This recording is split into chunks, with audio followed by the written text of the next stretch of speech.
Greetings, everybody. Welcome to my podcast, The Healthy Voice Notes. It's Valentine's Day, and I'm recording this just before noon. And I've been thinking about Valentine's Day and love, and really, I wanted to make a video on the topic of love, and my week just got away from me, and I didn't get a chance to do it. And so I'm doing it here. I'm expressing myself here through this podcast platform. And the video I wanted to call it Love for Humanity, Love for the Self. And I had been reflecting on this throughout the week, this idea of the voice liberation method, the healthy voice path. Why are we doing this work? Why do we work on our voices? Why do we go through a healing journey that is so uncomfortable at times, but with the purpose of uncovering truths about who we really are? Why are we doing that? And the answer I come up with every single time has to do with love for the self. And then, of course, the next question is this a selfish act? Is healing a self-absorbed process? And I have an immediate reaction with the answer no. Healing yourself has to do with, let me put it this way. When you take care of yourself, you are doing something great for humanity. And I know that for myself, I have a great love for humanity. I always have. Yesterday, I had a chance to be the subject of a film that someone is shooting about me. It's a short documentary film, and it's the first in a series where this filmmaker interviews artists of all mediums and talks about their creative process.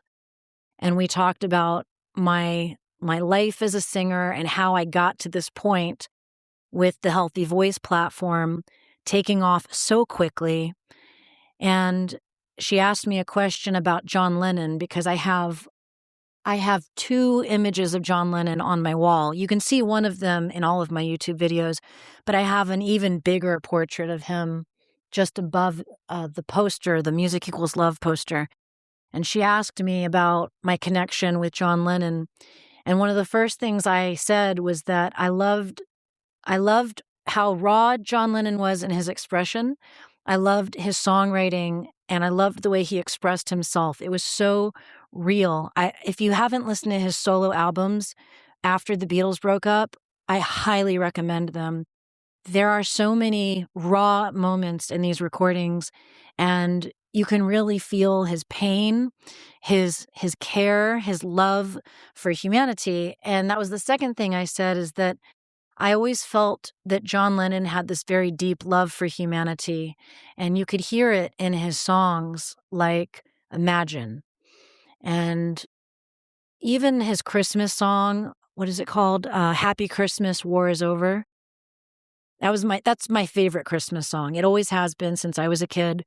There was something about it. And even when I heard the story about how when he and Yoko wrote that song, they went around New York posting all of these huge posters around the city, and in gigantic letters it said, this was during the Vietnam War, I think. It must have been during, when the war was still happening, because why else would they have done this? But the posters said in giant letters, "War is over," with an exclamation point. But in tiny print underneath, in parentheses, it said, "If you want it."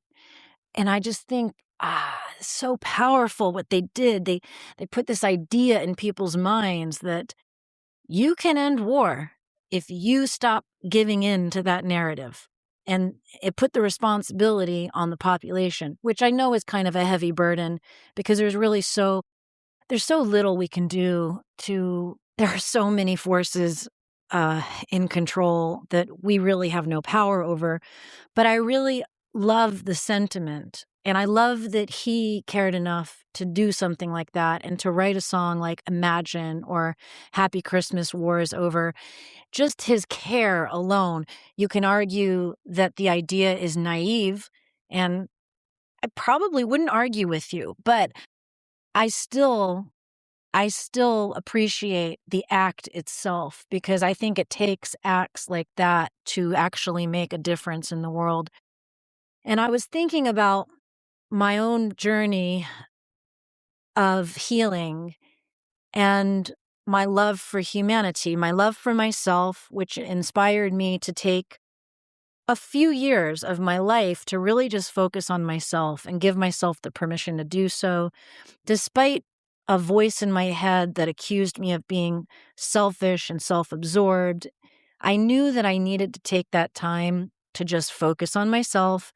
And I had this agreement that if I could take this time and be okay with it and let go of the shame of focusing totally on myself, that when I came out of it, I would be of a greater service to humanity. And I think about this idea of loving humanity. And I know that I can relate to people who have been through abusive situations where they develop a chip on their shoulder and an anger against people. And I can tell you, as somebody who's been involved in at least the online vegan community, and really the raw vegan community is a little different than the vegan community. The raw vegan community is way more focused on health and spiritual growth, whereas the vegan community is usually a more activist crowd. It's a slightly different tone, but there is crossover. And so since I have been a member of that community online for many, many years, I can tell you I have met people who will openly say that they hate people. They like animals, they love animals, and they hate people. And I believe them when they say it. And I don't agree with it. And I feel sorry for these people. I think it's so wrong. I think that if you are somebody who claims to be so moralistic and so concerned about doing the right thing, then you owe it to yourself to figure out what's causing this burning hatred of other people, because you are doing the world no favors by walking around hating humanity. But at the same time, I can sympathize with this. It's like, let's stay on this topic of animal cruelty. It's like being an animal that has been trapped in a cage and abused or forced to breed over and over and over again. Eventually, that dog becomes very mean, very defensive, and grows to hate any being associated with their masters. So, like, a dog may grow to hate humans because humans have enslaved this animal and have forced it to do horrific things over and over again. And so I can understand psychologically how this happens. But that doesn't excuse anybody from, like, full stop. I've been abused. I hate people. Done. End of the discussion. Because I think that we are capable of spiritual progress. We're capable of so much. And so if you want to have a free voice, then you know me, I encourage a process of healing that involves things you could describe as of a spiritual nature, like visualization or shadow work, which I haven't really gotten into much yet, but I will. In the future, I am going to talk more about shadow work, because getting to know these dark parts of yourself, these parts of you that hate or fear, these are normal and there's no reason to be ashamed of them, but it is our responsibility to work on them and find a way to alchemize them into something useful. Because I like looking at it that way. I don't like this. To be honest with you, I don't like the extreme opposite end of this spectrum where you have people who absolutely refuse to admit that they have any kind of hatred or disgust or fear. They're just like so chill and love and light and rainbows and everything is perfect. And, they just kind of fabricate this positive thinking mentality. And it's nonsense. I mean, maybe if you've done, maybe if you're like in your 70s and you've done 30, 40 years of shadow work, maybe I'll believe you that you've really gotten yourself to that place. but you can feel it in people when they're BSing you. You can feel it when they're lying to themselves about how perfect and healed they are. I've been on this path. I've been working on the healing path since I was about 16. That's really when I started working on this. And so I'm 45 now. So was that 30 years? Almost 30 years, right? Yeah. So I'm almost 30 years into this game. And I can tell you, I'm not done. I still have shadows I'm working through. And I'm okay with that because I look at this as a lifelong journey. I don't see this as something that you just finish one day and then you just coast through life. I don't think that that's how it works. Besides, how would your art be interesting if you were just so perfect and happy and okay all the time? You wouldn't make anything interesting, anything useful. So I think it's okay to have a little bit of grit to work on, to carry you throughout life, or maybe things just bother you occasionally and you have to work with them occasionally. I think it's okay, and I think it's normal and natural. And so, okay, so love for life, love for the self. I want to share with you guys one of the songs that I shared in the documentary yesterday. I shared with you in the last voice note one of the songs. It's called I Want a Voice, and I shared some of it with you. We ended up adding a second song to the film, and it's called Great to Be Alive. And by the way, I was so pleased with your responses to my last podcast where you specifically commented on the song that I shared, and I want you to know that that meant a lot to me, because as somebody who is still really in a recovery process and I'm still getting my courage fully back. I'm there. Let me put it this way. A teacher has to be several steps ahead of her students in order to actually have something to teach, and I'm definitely in that late stage where I can actually assist people, but I'm not 100% there yet. And yesterday got me several steps closer to that finish line where I feel like excited about the idea of doing a show again. Like when I say a show, I mean a 45-minute set where it's just me on the stage, maybe some other musicians, but it's my songs that are being featured. I have not felt that motivation or courage in a long, long, long time. Long, long time. I mean, but yesterday, going through this filming process, which took all day long and several takes of me performing for it's just two people on the set, it did something for me. I started out very nervous, but I had a lot of faith that I could do it, and I thought about you guys. I thought about the example I'm trying to set of somebody who has been through some stuff, has gone through some recovery process, and is getting to the other side. And and you guys gave me a lot of motivation to give the best performance I possibly could in that moment. And by the time we got to the performance of this particular song, which I'm going to tell you a little bit about, and I'll share a little bit of it with you, like I did in the last podcast. I was I was so relaxed and into it, and I really I want to say thank you for encouraging me in the last podcast when I did share some of my song. I wasn't sure how that was going to go over, but your responses really encouraged me. So thank you very much for that. So this song that I shared is it part of the reason why it came up is because I've been reflecting on this theme of love for humanity, love for the self during this week of Valentine's Day. And this song is very much about that. The lyrics were written by my husband, and I wrote the music. And he wrote the lyrics about, they were inspired by a near-death experience he had in I want to say his late 20s or his early 30s. I can't remember. And the song is called Great to Be Alive. And the chorus is, there's nothing greater than love. There's nothing greater in this life of mine. And now I see you were always there for me. Baby, with you, it's so great to be alive. And the lyrics really come across as a love song to another person. And they absolutely can be interpreted that way, as like the purest form of love between two people, being so grateful to have somebody in their life.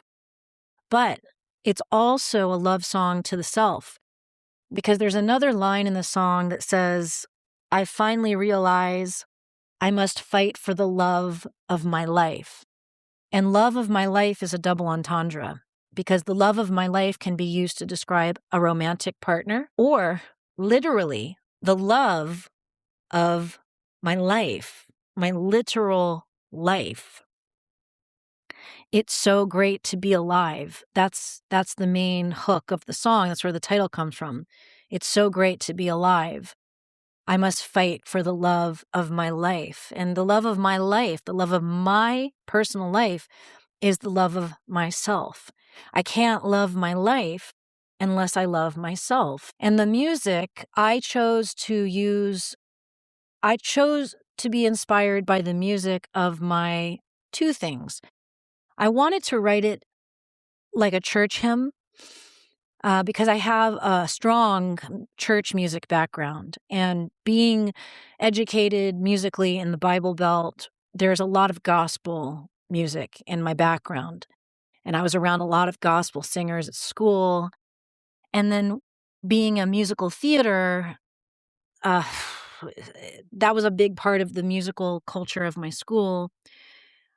There was something about, because it was a Bible Belt area, gospel was heavily popular and musical theater was popular. You can imagine that musicals like Jesus Christ Superstar, Godspell, and Joseph and the Amazing Technicolor Dreamcoat were very, very popular. And so if you're not familiar with these musicals, they're 70s musicals. So there's this like very 70s rock opera vibe mixed with gospel music themes.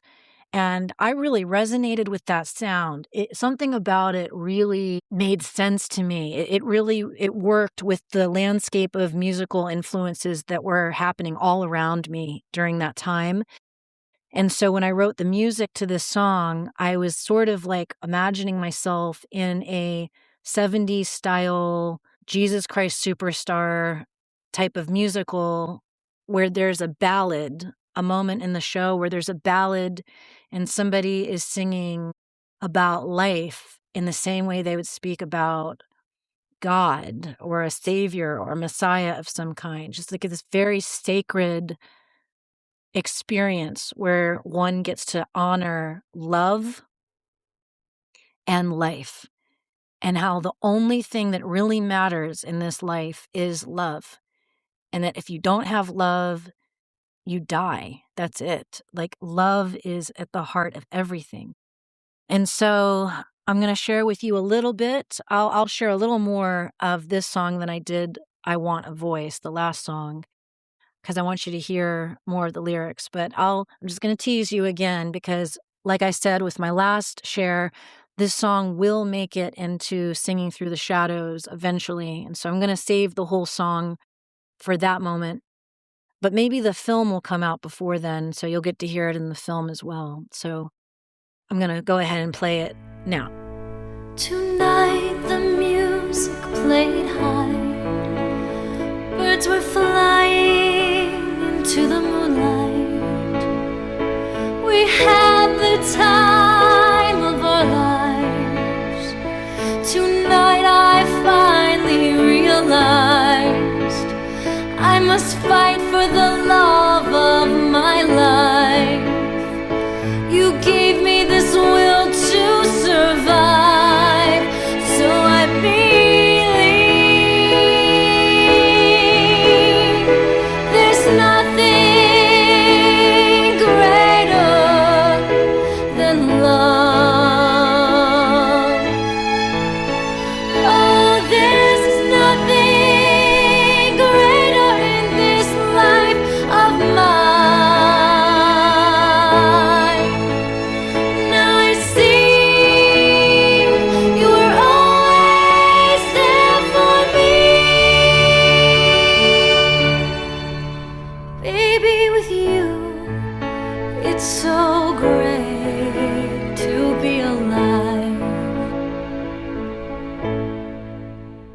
So I hope you enjoyed that song, and I hope it gave you some feelings about love and care, love for the self, love for humanity. And I look forward to sharing the full song with you eventually.